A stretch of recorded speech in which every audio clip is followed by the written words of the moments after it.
오늘 설교는 지난주에 예고했던 것처럼 독신의 삶에 대한 말씀을 나누고자 합니다. 우리가 가정의 달을 맞이해서 자녀와 부모의 관계, 또 남편과 아내의 관계에 대해서 생각을 해봤는데요. 오늘은 독신.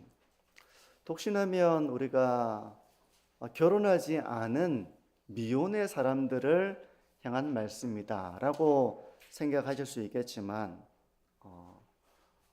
사실 우리는 모두 독신의 삶을 살거나 또 살게 될 것입니다. 청년들은 나중에 결혼을 한다 하더라도 지금은 독신의 삶을 살고 있는 중입니다. 또 결혼한 부부라 할지라도 우리는 언젠가 이 땅에서 배우자와 이별하는 순간을 맞이하게 되죠. 그러면 우린 다시 독신, 홀로 살아가는 그 삶에 직면하게 되는 것입니다. 근데 혼자 살아가는 것이 되게 쓸쓸하게 보이지만 우리 그리스도인들은 비록 홀로라도 충만함을 누리는 삶을 살아가야 하겠죠. 어떻게 그런 충만함을 누리며 살아갈 수 있을까? 오늘 첫 번째로 생각해 보려고 하는 것은 독신은 결핍의 상태가 아니라는 점입니다. 흔히 이제 독신을 생각하면 결핍, 둘이서 살아가는 그 충만함의 삶이 아니라 혼자 살아가니 외로울 것이다, 쓸쓸할 것이다, 뭔가 부족할 것이다 라는 그런 오해를 하는 경우가 더러 있습니다. 오늘 본문의 7절을 보시면요. 나는 모든 사람이 나와 같기를 원하노라. 그러나 각각 하나님께 받은 자기의 은사가 있으니 이 사람은 이러하고 저 사람은 저러하니라. 이 맥락이 있는데 고린도전서 7장은 결혼과 관련된 본문으로서 바울은 모든 사람이 나와 같기를 원한다 그렇게 말하고 있습니다. 나와 같다는 건 뭐겠습니까? 결혼하지 않고 홀로 사는 삶. 그렇게 나는 홀로 살고 있지만 너희들도 모두 나와 같기를 원한다. 홀로 살아가기를 원한다. 그렇게 말하고 있는 겁니다. 8절을 한번 보시면요. 내가 결혼하지 아니한 자들과 과부들에게 이르노니 나와 같이 그냥 지내는 것이 좋으니라. 결혼하지 않은 자들이든지 혹은 결혼했다가 사별한 자들이든지 혹은 이혼한 자들도 있을 수 있겠죠. 그런 과부들에게 나와 같이 그냥 지내는 것이 좋다. 그렇게 바울이 말하고 있는 겁니다. 바울이 원래부터 결혼을 안 한 그런 미혼의 독신이었는지 아니면 결혼했다가 아내와 사별을 했는지 이건 확실하게 알 수는 없습니다. 학자들 가운데는 여기에 대한 논의를 하기도 하지만요. 분명한 것은 사도 바울이 복음을 전하던 이 당시, 이 서신을 쓰던 당시에 바울은 독신의 삶을 살고 있었던 것입니다. 그래서 결혼하지 아니한 사람들에게 또한 결혼을 했다가 사별한 그 과부들에게 말하는 겁니다. 그냥 나와 같이 지내는 것이 좋으니라. 모든 사람이 나와 같기를 원하노라. 독신의 삶을 살기를 원한다. 그렇게 말하고 있는 겁니다. 미혼과 독신의 삶이 열등한 삶이 아니라는 것을 성경이 말씀하고 있는 것입니다. 혼자 살아가는 삶은 뭔가 열등하고 부족하고 결핍이 있고 그런 삶이 아니라 오히려 모든 사람이 나와 같기를 원하노라 라는 말씀에서 홀로 살아가는 삶의 충만함이 도리어 있다는 말씀이기도 합니다. 일반적으로 우리는 혼자 살아가는 사람을 두고 참 고독하겠구나, 외롭겠구나, 참 부족함이 있겠구나, 그걸 결핍된 삶으로 보는 경향이 있죠. 그런데 성경은 독신의 삶을 전혀 그렇게 보지 않는다는 것입니다. 만약 열등하고 결핍된 삶이라면 사도 바울은 독신의 삶을 살라고 감히 말하지 못했을 것입니다. 오히려 바울은 독신이 은사라고 말합니다. 은사라는 말은 선물이라는 뜻입니다. 선물. 각자 하나님께 받은 은사, 선물이 있다는 겁니다. 어떤 사람은 독신을 선물로 받았다는 거예요. 어떤 사람은 결혼을 통해서 가정을 이루는 그런 선물을 받는 사람도 있지만 어떤 사람은 독신으로 살아가는 선물을 받은 사람도 있다는 거예요.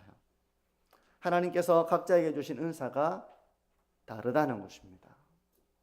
그러면 독신의 삶이 주는 유익이 뭘까요? 독신이 뭐가 좋을까요? 왜 바울은 결혼하지 않은 사람들에게 그냥 나와 같이 지내는 것이 좋다, 혹은 사별한 과부들에게, 혹은 이혼을 한 사람들에게 그냥 나와 같이 지내는 것이 좋다, 왜 그렇게 말했을까요? 홀로 지내는 것이 뭐가 좋은 걸까요? 오늘 읽지는 않았지만 고린도전서 7장 32절에서 34절을 보시면요, 이렇습니다. 너희가 염려 없기를 원하노라. 장가가지 않은 자는 주의 일을 염려하여 어찌하여야 주를 기쁘시게 할까 하되, 장가간 자는 세상 일을 염려하여 어찌하여야 아내를 기쁘게 할까 하여 마음이 갈라지며, 시집가지 않은 자는 저와 처녀는 주의 일을 염려하여 몸과 영을 다 거룩하게 하려 하되, 시집간 자는 세상 일을 염려하여 어찌하여야 남편을 기쁘게 할까 하느니라. 여기에 독신의 삶이 주는 유익이, 그 의미가 우리가 추론할 수 있습니다. 독신의 삶이 충만할 수 있는 것은 마음이 갈라지지 않고 오직 주님께 집중할 수 있는 삶의 환경이며 시간이기 때문에 그렇습니다. 물론 결혼 생활은 신성하고 복된 것입니다. 결혼 생활이 결핍이고 부족한 것이 아니라 결혼 생활 역시 신성하고 복된 겁니다. 하지만 한편으로는 결혼 생활에 뒤따르는 그런 염려가 있다는 겁니다. 어찌하여야 아내를 기쁘게 할까, 어찌하여 남편을 기쁘게 할까 하여서 마음이 주님께로 온전히 향하지 못하는, 갈라지게 되는 그런 현실에 직면하게 된다는 겁니다. 남편이자 또 아버지, 아내이자 어머니, 자녀를 지키고 돌봐야 하는, 또 가정을 지켜야 하는 실제적인 세상의 일의 무게가 뒤따른다는 것입니다. 남편이나 또 아버지는 가정의 생계를 책임지기 위해서 비가 오나 눈이 오나 직장에 가서 육체적으로 힘을 쓰죠. 피곤하다고 출근하지 않고, 몸이 아프다고 그냥 오늘은 쉰다, 그런 게 없습니다. 실제적인 삶의 무게가 뒤따르며 고단한 삶을 살아갑니다. 요즘에는 특별히 육체 노동뿐만 아니라 감정 노동이라는 말이 생겼습니다. 감정 노동, 사람이 하는 그런 말이나 행동에서 내가 감정적으로 참고 인내해야 되는 그런 감정 노동이라는 말이 생겨날 정도로 사회생활은 참 많이 참아야 되고 또 인내해야 됩니다. 그러니 참 이 사회생활이라는 것이 얼마나 무거운 것입니까? 가정의 생계를 지키기 위해서 그 무게를 짊어지고 살아가는 것입니다. 또 아내와 어머니의 삶은 어떻습니까? 저는 제가 이렇게 저희 아이들이 클 때 저는 집에 가서 아이를 본 적이 별로 없는 것 같아요. 거의 야근을 했고 집에 혹 일찍 들어가면 제 마음이 교회 가고 싶다, 이런 마음을 제가 이렇게 가질 정도로 육아가 보통 일이 아닙니다. 아이를 돌본다는 것이 정말 힘든 일입니다. 출근해서 일하는 게 더 편하다고 느낄 정도로 애들은 정말 에너자이저잖아요. 에너자이저입니다. 막 마음껏 놀고 자고 충전해서 일어나서 또 놀고 자고 일어나서 또 충전해서 에너자이저처럼 끝없이 일을 만들고 그 보통 힘든 일이 아니더라고요. 그렇지만 이제 엄마는, 아내는 집에서 물론 이게 맞벌이를 하는 경우도 있지만 그 육아가 정말 상상을 초월하는 어려움이라는 걸 저도 좀 이렇게 느껴봤습니다.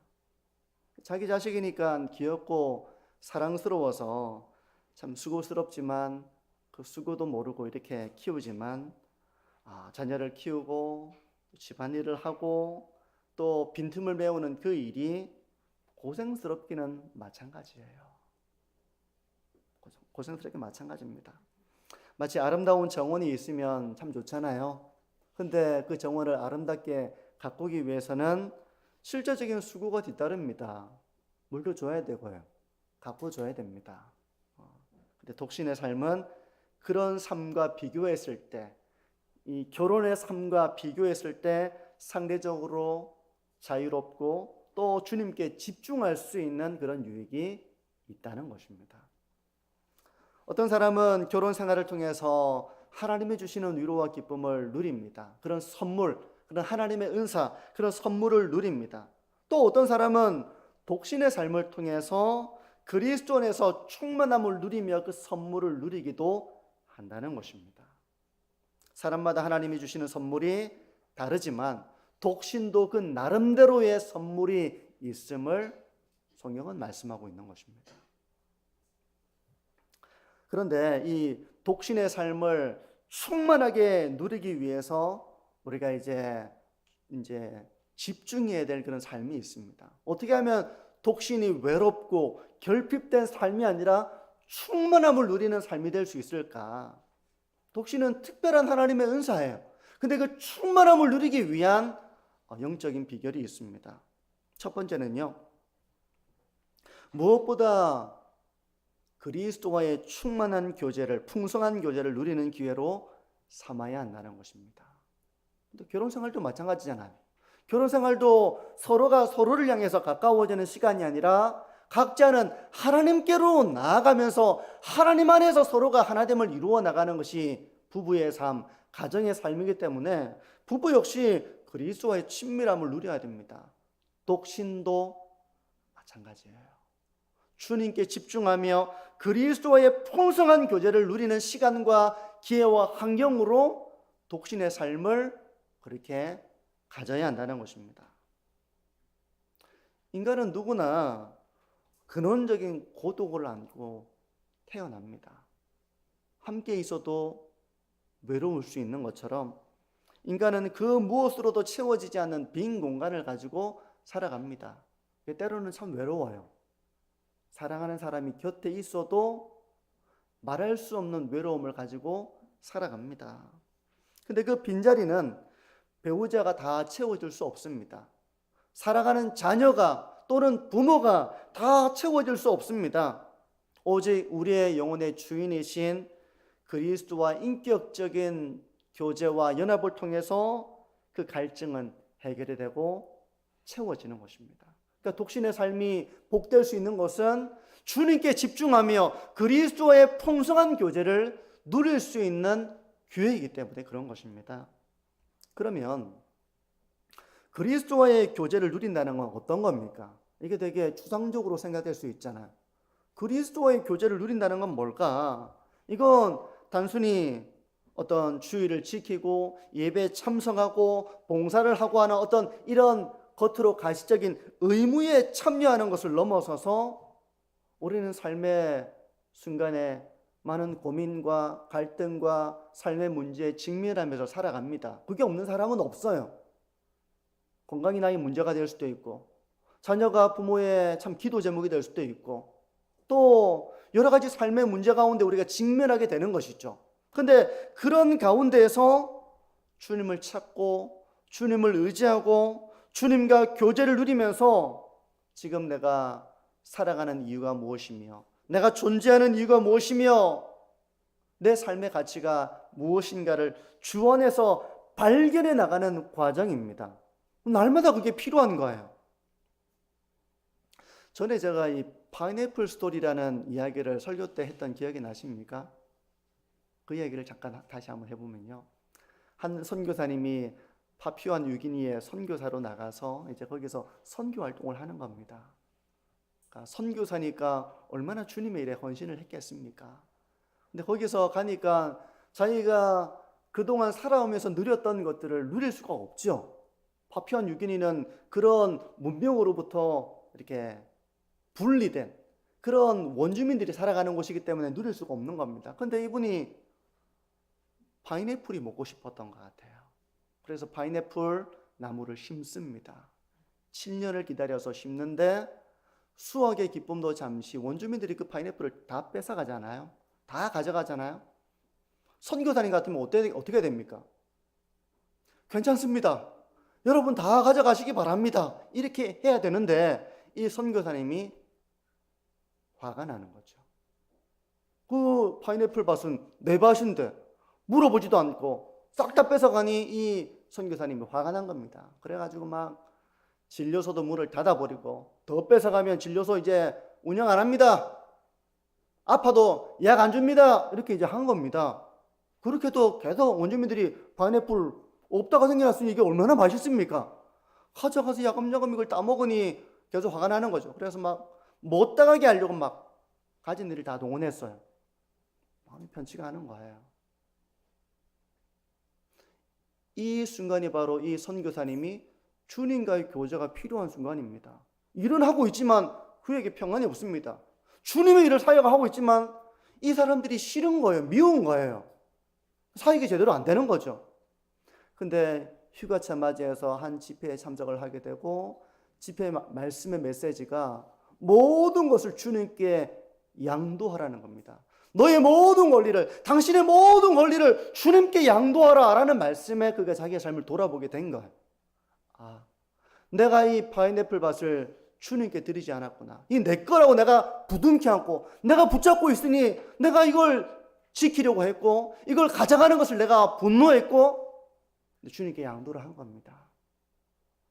그 다음부터는 이제 파인애플 밭에 파인애플을 가져가든 말든 이 선교사님 신경 안 썼어요. 자기 밭이 아니니까. 주님 거니까. 주님께서 저에게 주시면 제가 먹겠지만 저에게 안 주셔도 저는 상관없습니다. 주님의 밭입니다. 그렇게 하고 나서 이제 원주민들이 계속 그 파인애플 따먹었어요. 근데 신기하잖아요. 이상하잖아요. 그전에는 진료소 문도 닫고 살아온 개도 거기서 지키게 해가지고 막 못 따먹게 하고 막 그렇게 화를 내던 사람이 전혀 그런 모습이 아니니 원주민들이 이상하게 느낀 겁니다. 그러면서 왜 그러냐고, 선교사님 왜 그러시냐고. 선교사님이 이제 그 밭은 제 밭이 아닙니다. 그 밭은 하나님의 밭입니다. 하나님의 밭이라고 하니 이 원주민들이 그 다음부터 안 따먹더랍니다. 파인애플이 익었어요. 근데 아무도 안 따먹어요. 그 선교사님한테 말했습니다. 선교사님, 파인애플이 익었습니다. 선교사님이 이야기합니다. 저는 모릅니다. 파인애플은 제 밭이 아닙니다. 하나님의 밭입니다. 자기는 그 밭의 주인이 아니니까 저는 모른다는 거예요. 그러니까 원주민들이 그래도 저거 안 따면 다 썩을 겁니다. 이렇게 얘기를 하니까 선교사님이 그러면 몇 개 따서 우리가 감사하게 먹어야 되겠네요. 여러분들도 필요한 대로 따가십시오. 그렇게 파인애플을 같이 사이좋게 나눠 먹게 되고 그 이후로 몇 년이 지나고 나서 그 원주민들이 다 그리스도인이 되었다고 합니다. 이거는 실제 그 간증이거든요. 파인애플 스토리라는 책을 한번 읽어보세요. 되게 얇습니다. 주님과의 교제가 이런 겁니다. 주님과의 교제. 내 삶의 문제 가운데서 우리는 열심히 살아가죠. 근데 주님과의 교제가 없이 우리는 살아가며 탈진하며 삶의 문제에 부딪히며 열심히 살아가는데 낙심하며 분노하며 주님과의 교제가 필요한 것입니다. 배우자가 없는 상태는 다른 곳에 마음에 갈라지지 않고 오직 하나님께 집중할 수 있는 시간입니다.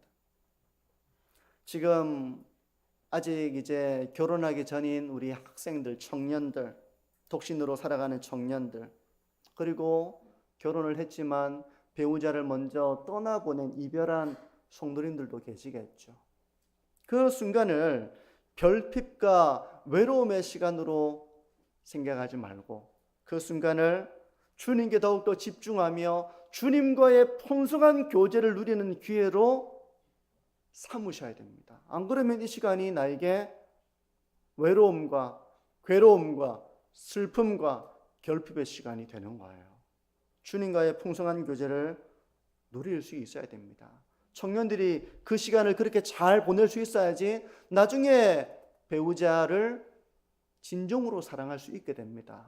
주님과의 풍성한 교제를 누려야 진정으로 사랑할 수 있는 그런 가정을 세워나갈 수 있게 되는 겁니다.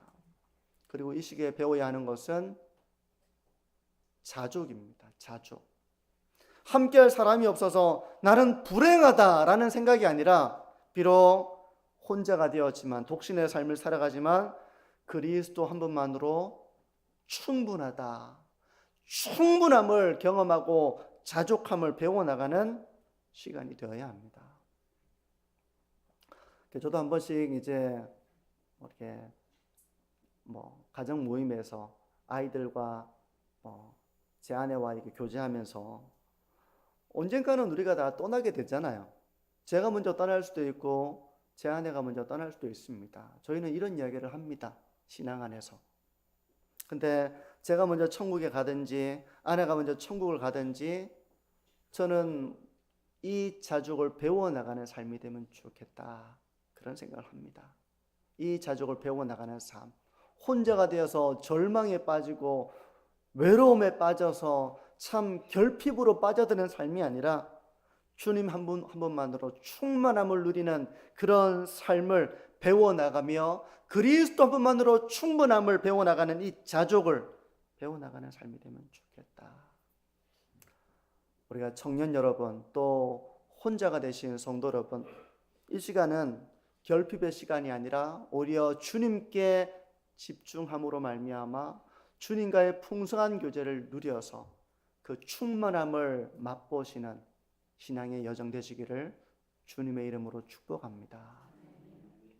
두 번째, 첫 번째가 그리스도와의 풍성한 교제를 누리는 것이라면 두 번째는요, 교회 공동체가 바로 아름다운 교제를 누리는 곳이 되어야 한다는 겁니다. 부부 생활도 마찬가지잖아요. 부부가 하나님께로 가까이 나가지만 그 가운데서 서로 하나됨을 이루고 풍성함을 누리는 교제를 가지는 것처럼 독신의 삶을 살아가는 사람들은 주님과의 풍성한 교제를 누릴 뿐만 아니라 교회가 그런 교제를 누리는 곳이 되어야 한다는 것입니다.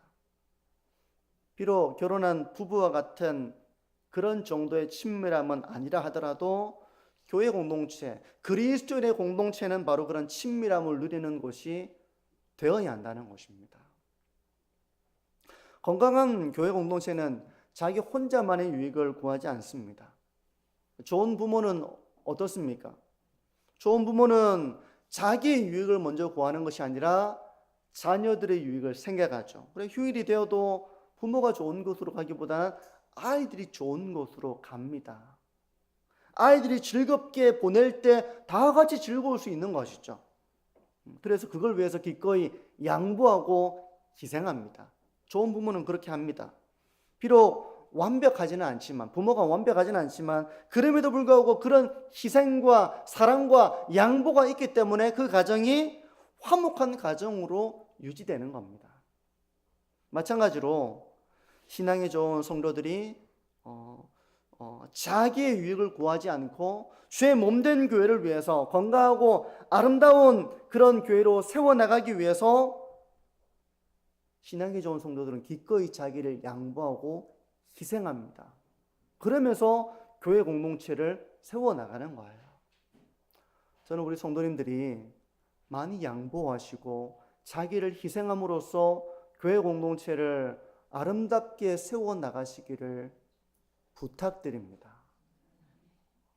그렇게 할 때, 부모가 양보할 때, 부모가 희생할 때 그 가정은 배워나가죠. 뭐 모를 수도 있습니다, 어린아이가. 하지만 나중에는 다 알게 됩니다. 배워나가는 수 있는 공동체가 되어야 하는 것입니다. 그런 교회는 따뜻한 교제가 일어납니다. 함께하는 것이 괴롭고 신경 쓰이기만 하고 그런 것이 아니라 함께하는 것에 대한 위로와 즐거움을 누릴 수 있게 되는 것이죠. 서로의 삶에 대해서 관심을 가지고 기도해주고 때에 따라서는 만나기도 하면서 신앙의 교제를 가지면서 우리가 홀로 살아가는 어떤 그 외로움과 부족함을 채우는 그리스도인의 교제를 누리는 교회가 될 수 있는 것입니다. 어떻습니까?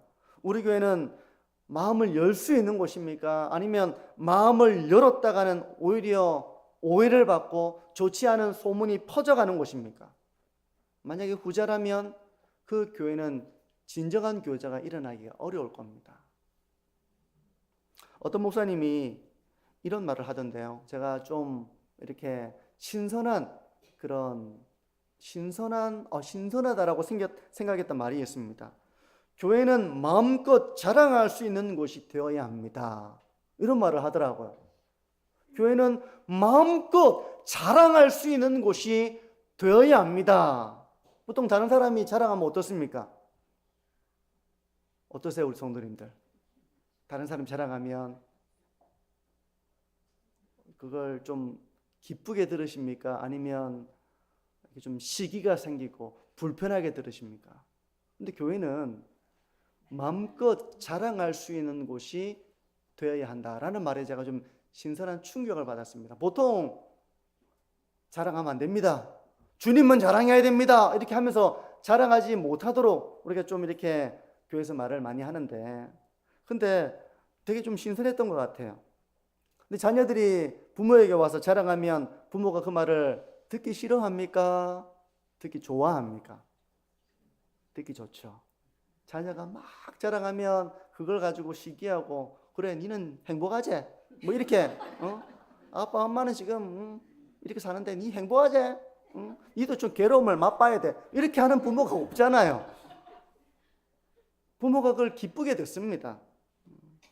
그리고 자녀가 힘든 일을 겪으면 아이고 니도 좀 쓴맛을 봐야지 이렇게 하는 게 아니라 그걸 같이 아파하잖아요.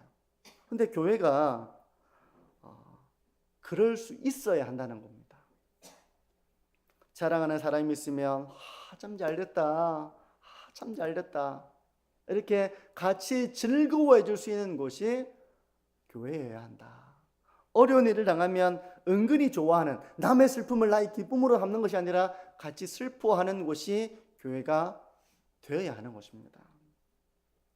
이런 곳이 되려면 우리 모두가 그리스도와의 깊은 교제를 누려야 합니다. 그리고 주의 말씀으로 우리가 교훈을 받고 책망을 받고 하나님의 사람으로 온전해져야 합니다. 그러면서 서로를 용납하는 법을 배워나가야 됩니다. 처음부터 어떻게 용납을 잘하겠습니까? 난 저 사람하고는 이야기하기 싫어. 난 저 사람은 가까이 하기 싫어. 난 저 사람과 같이 사역해야 된다면 난 사역을 안 해. 이런 용납하지 못하는 마음이 우리에게 얼마든지 있을 수 있겠죠. 근데 우리가 그리스도의 충만한 교제를 통해서 용납하는 법을 배워나가야 하는 겁니다. 하나님의 사람으로 온전해져서 하나됨을 이루어 나갈 수 있어야 되는 것이죠.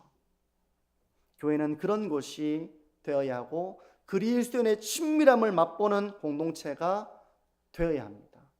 외로워가지고 막 세상 사람들 어울려서 막 같이 즐기고 교회는 종교 생활에 머무르고 하는 것이 아니라 이 가운데 친밀함을 누리며, 비록 부부의 어떤 그런 정도의 깊은 친밀함은 아니라 할지라도 주님과의 교제를 누릴 뿐만 아니라 함께 살아가는 성도들끼리의 그런 친밀함을 누리는 풍성한 교제를 우리가 맛볼 수 있어야 한다는 것입니다. 이제 말씀을 맺습니다. 조나단 에드워드가 이렇게 말합니다. 이 세상의 모든 위로의 관계는 그림자일 뿐입니다. 오직 예수 그리스도만이 우리 영혼의 진정한 신랑이시며 영원한 안식처가 되십니다. 아멘이죠.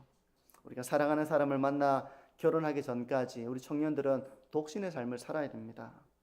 그리고 결혼을 했다 하더라도 언젠가는 배우자를 먼저 떠나보내고 홀로 살아가는 삶에 우리 모두는 직면하게 됩니다. 근데 그 순간 우리는 먼저 그리스도의 풍성한 교제를 누리는 기회로 삼아야 한다는 것입니다. 그리고 내가 홀로 되었다 하더라도 그리스도인의 공동체가 가족이 되어서 친밀함을 누리는 공동체로 서로 서가야 한다는 것입니다. 마치 가족이 부모가 자녀를 품어주고 이해해주고 용납해주고 용서해주고 위로해주고 격려해주고 배우자가 서로에게 목숨을 내어주는 것처럼 사랑하고 그렇게 서로를 존중하고 하는 것처럼 그리스도의 공동체가 바로 그런 교제가 이루어지는 것이 되어야 한다는 것입니다. 제가 이 설교를 준비하면서 이제 우리 정교사님한테 결혼되라는 얘기 안 해야 되겠다라고 제가 생각했어요. 제가 만나는 목사님들마다 가능하면 신랑감 제가 엄청 많이 알아봤거든요. 그 교회에 좋은 신랑감이 있느냐, 총각 목사님이나 전사님이 있느냐. 제가 이 설교를 준비하면서 이제는 내가 더 이상 결혼하라는 얘기를 안 해야 되겠구나 라고 제가 생각을 했습니다. 왜냐하면 독신의 삶이 주는 유익이 있고요, 또 하나님의 때가 되면 또 길을 열어줄 거라고 봐요. 홀로 살아가는 우리 청년들이 있으면 어른들이 니 결혼은 언제 하는데? 뭐 이렇게 너무 거기에 대한 이야기를 하기보다는 지금 그 순간에 독신의 풍성함을 누리는 삶으로서 조금 이렇게 인정을 해준다면 그 독신일 땐 독신의 그 풍성함을 누리며 살고 또 나중에 하나님께서 독신의 은사가 아니라 가정에 이런 풍성함을 누리는 선물을 주신다면 또 그때는 또 그런 풍성함을 누릴 수 있겠죠. 그래서 뭔가 독신의 삶을 결핍과 어떤 부족함의 삶으로 우리가 바라보기보다는 그 나름대로의 풍성함이 있는 삶으로서 바라보면서 주 안에서 풍성한 교제를 누리고 또 교회가 마치 가정과 같이 풍성함을 누리는 그런 공동체가 되어서 우리 만천중앙교회가 은혜의 풍성함을 누리는 교회 되기를 주님의 이름으로 축복합니다. 우리 기도하겠습니다.